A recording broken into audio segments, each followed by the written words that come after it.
আমরা আমাদের নীতি হিসেবে আগেই সংস্কার কমিশনের সাথে কাজ করার সময় এবং জাতীয় ঐক্যমত্য কমিশনের সাথে আলাপ আলোচনার সময় আপনারা যেটা জানতে পেরেছেন যে আমরা সংবিধানের প্রস্তাবনায় মহান আল্লাহর উপর আস্থা এবং বিশ্বাস পুনঃস্থাপন করব, যেটা শহীদ রাষ্ট্রপতি জিয়াউর রহমান পঞ্চম সংশোধনের মাধ্যমে অন্তর্ভুক্ত করেছিলেন, এবং কোরআন সুন্নাহ বিরোধী কোনো আইন আমরা করব না, সেটা আমরা অনেক আগেই ঘোষণা দিয়েছি।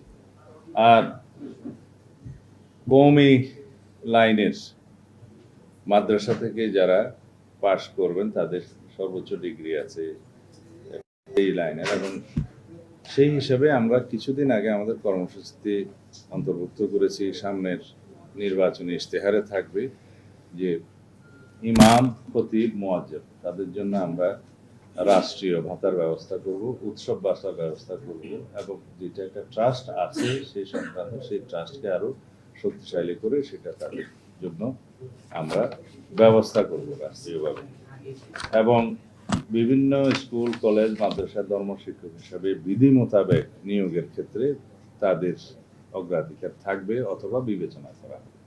এগুলো আমরা আগেই বলেছি। বাকি সমস্ত আলাপ আলোচনা আপনারা জানেন, সেটা দীর্ঘ হবে, সেটা আমি এখানে উল্লেখ করতে চাই না।